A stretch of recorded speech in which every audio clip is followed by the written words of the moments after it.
Uh, I, the dialogue is a little questionable, right? Like some of the stuff, maybe it's just like the author, the person who wrote the story is maybe they just have a different personality from me. But you know, like sometimes when you play an RPG, like there's a bunch of options that you can say, and you're like, I would never say any of these. I would say something else.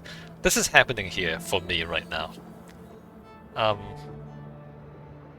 I don't know if if we should criticize that as like not good story writing, or if it's just something that you need to expect from like story-based RPGs.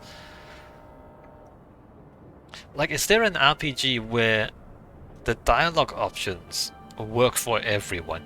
I mean, ideally, you want to do that. As a writer, as somebody writing a story, you want to write the story so that the dialogue options work for everyone. But I guess it doesn't. It doesn't. Like you can't please everyone. Maybe. I don't know.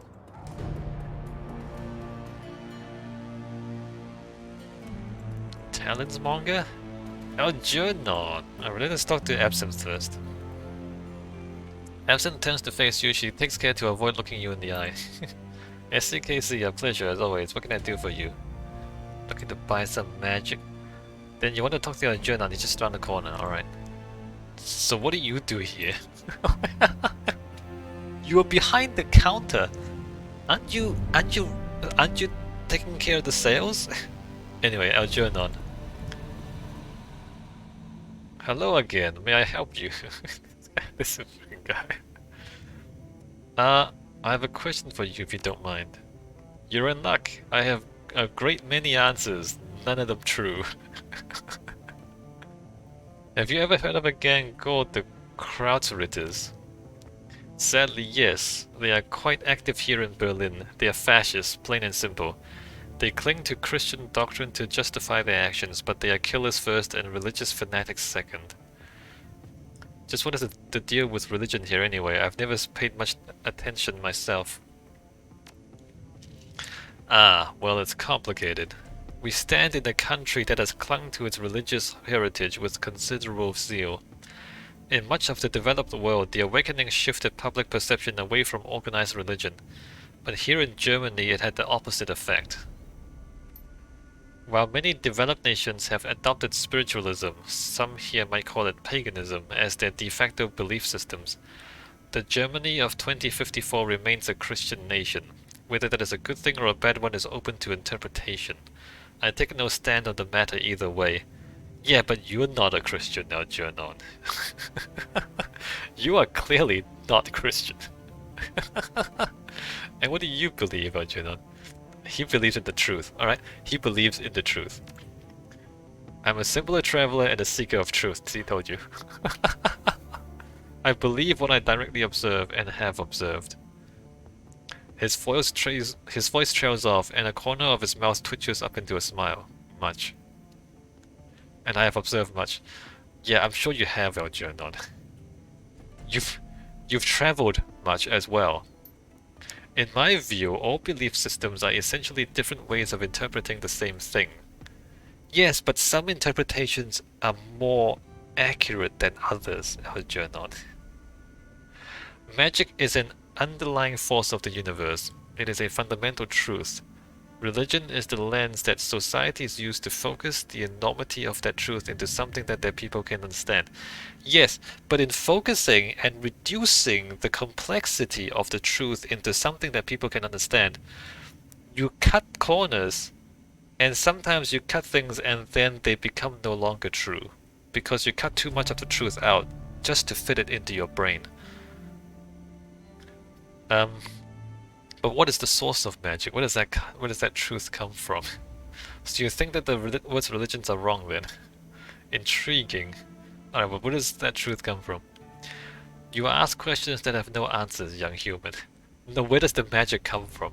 The elf strokes his beard, a contemplative look on his face. My experiences lead me to suspect that magic is its own source. You may, of course, choose to believe differently. It matters little to me either way. Magic is its own source. I mean, yeah, no, I actually kind of get it. Magic is the fabric on which reality is woven, right?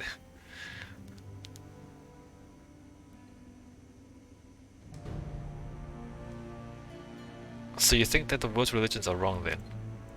Did I say that? No, young human. If anything, I'm saying that all belief systems are equally valid, equally invalid. After all, they are all different interpretations of the truth. How can the truth be wrong? The truth is not wrong. The interpretation is wrong. I don't buy any of this. We're dealing with fundamental contradictions here. If one philosophy says that there is no God, and another says that there are hundreds of them, they can't both be right. we're gonna have a theological discussion with our journal. Could a Kabbalist create a golem if his faith were misplaced? Could a Voodooist, Hungan commune with the lower if they did not exist? Could a Shinto Kanushi channel the power of kami spirits if they were fragments of his imagination? All of these things happen in the sixth world, yet the traditional forms of many religions would each claim that the others are wrong.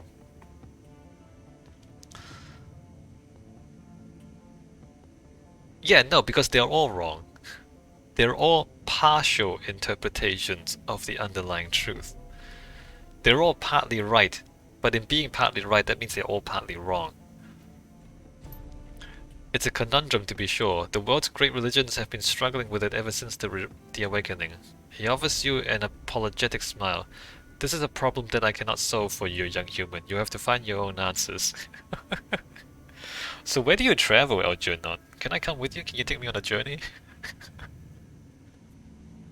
Intriguing. Well, you've given me a lot to think about. It was my pleasure. Now, is there anything else you need? Alright, what do you... You know what? Later.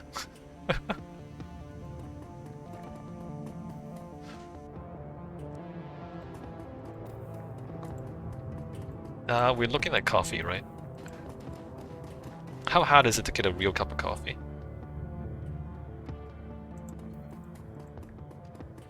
Save the game. Oh, no, save the game.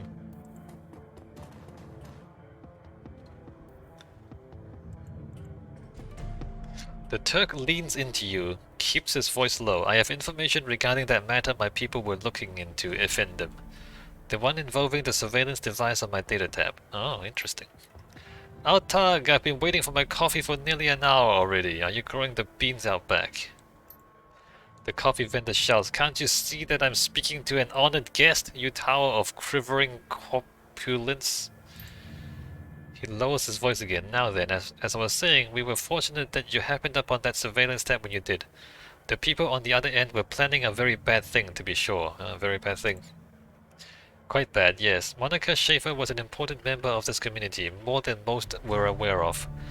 This Kites was under her protection. You know how it is in the Flux Effendum. The governance of a place like this is tenuous at best. You never know who is going to be in charge from one day to the next. But Monica was a stabilizing force, and not just because she was dangerous. She was smart and funny and wise, and she had a way with people. They wanted to support her, to follow her, because they loved her. Yeah, but... You...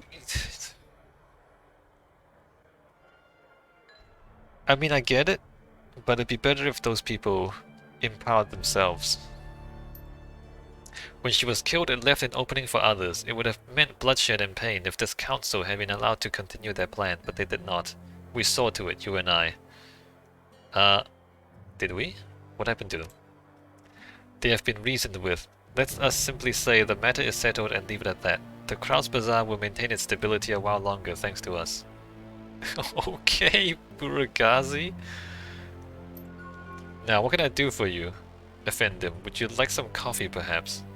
Coffee? As in real coffee, not soykav? Yes, for individuals of refined taste, I offer genuine bean coffee from my native Turkey. The cafe owner looks you in the eye, the tone of his voice grows low and serious. This is a top-shelf item, my friend, and not for the general public, only for those few discerning connoisseurs who can properly appreciate it. I think I'm the sort who can appreciate it. Tell me about the Turkish coffee.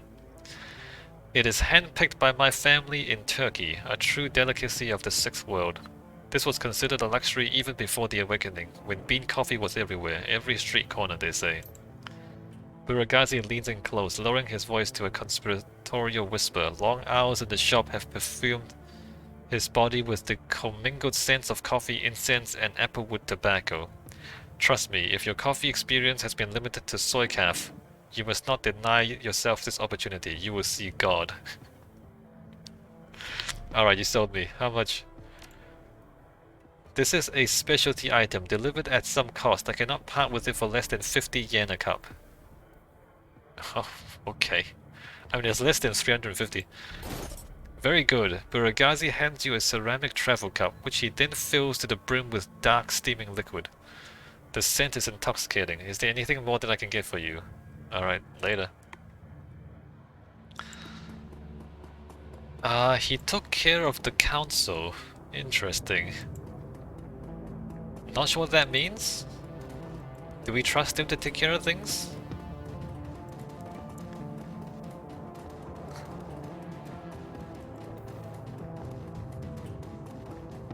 Alright dude, here's a cup of real coffee. Schrotty looks up at you from his work and nods. Hello again, mine here. I'm a bit busy, but what can I do for you? I'm back for my DVD player. Well, it ain't yours yet, but I've been keeping it warm for you. Now, did you give me some coffee, or do you have the 350 yen? Hand him the coffee. I got the coffee for you. Ah, thank you. Schrotty gratefully accepts the coffee, then snaps the lid back and inhales deeply, wriggling his mustache as he processes the scent. Yep, that's the real stuff, alright. Schrotty gingerly picks up the ancient device from the table and presses it into your hands. The plastic is scuffed and worn, and it rattles a bit when you move it. Give it some good use, okay? If it still works. Alright, we have a DVD player. Maybe we can watch some movies.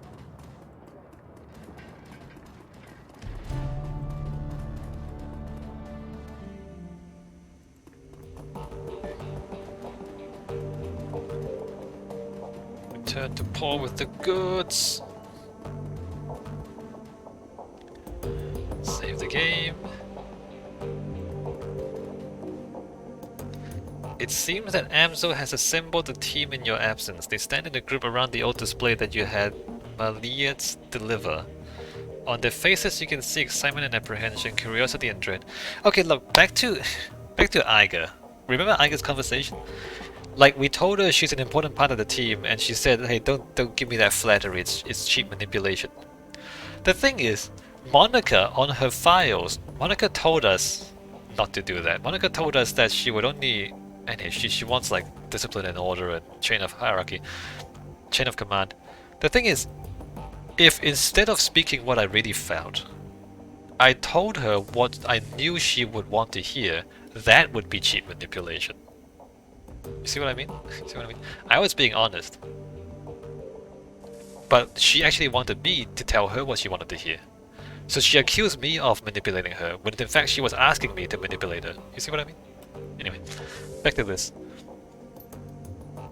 SCKC, have you procured a DVD reader? Hand Amso the DVD player. I have, it's right here. Good, this should only take me a moment. Amso disappears behind the ancient display. After a few minutes of fiddling with its battered inputs, he reappears, a satisfied look on his face. Everything appears to be functional. The disc should be ready to play. Well, don't keep us in suspense. Start the damn thing already. SCKZ went to the trouble of fetching everything. Let's let him do the honors. There's nothing... Glory! There's no honor in pressing the play button on a DVD machine. It's really not that honorable to press the play button. Anyone can do it. You can do it if you want, Glory. It's not an honor. It's not an honor to press the play button on the DVD machine, Glory. Amso steps back, clearing a path for you to access the antique machine. Are you serious? Just press the damn button, Paul. These people are Soft whirring sound fills the air as the ancient DVD player spins the disc up to speed. The scratched LCD display comes to life and a menu fills the screen. Alright, I'm gonna have 6 whole tracks. The screen goes black and a cheerful digital chiming sound spills out of the display speakers. A crackle of static fills the air, coupled with a shrill electronic whine. After a few moments, the display goes live, and a disheveled-looking man appears on the screen, his eyes glitter with excitement. The timestamp on the screen is 2034-9-15. Adrian Vauclair. Hermie, I think we found her. After all this time. Fierschwinger. I knew that she wasn't dead. Yeah, we guessed this. The Firewing's not dead. His speech is jittery. You can hear the urgency in his voice. She survived the Dragonfall, just as I've always said. I knew it, and I was right! The screen explodes into static, and the electronic whine in the background sharpens into a needle-like pulse of high-pitched sound. Somewhere in the background, Dante lets out a low whimper. The screen clears, and the excited face is closer to the screen than it was before. The words spill out of him in a breathless tide. Taking a team into the socks to retrieve her. The radiation be damned. We will take appropriate precautions, of course, but we must go. Hermie, I think that the body may be nearby as well. Somehow she has survived for all this time. The screen explodes into static again, then clears. The figure flickers across the screen. May not be back for some time. Look after Mom, okay? I worry about her. And Hermie, stay out there. Stay safe out there. I know that things are heating up in Berlin, and I know you. Student protests, civil uprising, you'll be in the middle of it, I'm sure. Just stay safe, alright, and I'll do my best to do the same. I don't know what's gonna happen when I step into the socks. But I do know one thing. If the Firewing is still a danger, I will put an end to her once and for all. Will you? Well, look, if he did put an end to the Firewing, there wouldn't be this game. There wouldn't be this story. Obviously, the story is only being told to us because you didn't get rid of the Firewing once and for all. The Firewing is coming back and now we have to fix it. The display goes black. Alright, track 2. The screen goes black for a moment, then a figure appears on the screen, your late client, Green Winters. His elbow is planted on the table that he's seated at, and his chin rests on his palm. The other hand is wrapped around a bottle of cheap whiskey. The timestamp on the video reads 2053-12-25. Found the message Adrian left me. Oh, he looks like a...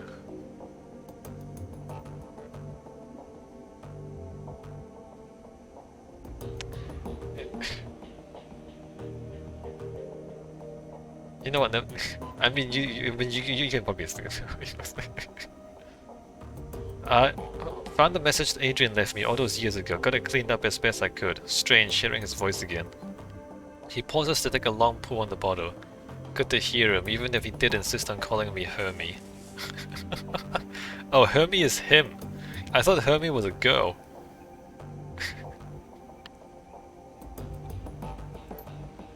He looks like somebody on YouTube who talks about genders a lot. Anyway, Dr. Adrian Vauclair, the hero of the people, the Dragon Slayer, my brother. He grimaces and rubs his eyes. I had to believe it's been almost 20 years. Ah, Jesus, the people. They spend so much time talking about things that they think matter when they don't matter. Anyway. Alright, so I'm gonna start recording these DVDs again. For me, for Adrian, for whoever might wind up watching them. Every time I do this, it winds up feeling like a waste of time. I mean, it is a waste of time. But I keep doing it anyway, on the off chance that I'll find something important. If I stumble onto the clue that leads me to my brother, I know that I'm gonna want it on film. I've been doing this for almost 20 years now, after all. No sense in quitting now. Christ, 20 years. All this time and still no leads. Even with all my contacts and my resources. He takes another long swallow of cheap liquor. Even with my legendary bullheadedness, I've made no progress at all. I haven't turned up a single goddamn thing. Well, you suck. Wanna hear something funny? The closest I've gotten to a clue was a rumor. Apparently a team emerged from the socks a while back. Nobody is clear on the date, but, and get this, he leans in to the camera and gives a conspiratorial wink. Supposedly, they vanished without a trace. He upends the bottle, drains it, slams it back down to the table. His eyes are rimmed with red. Not much of a rumor, considering I already know that you're gone, big brother. I live with that every day. Abruptly, Winters leans forward and reaches for something off-screen. The display goes black. Alright.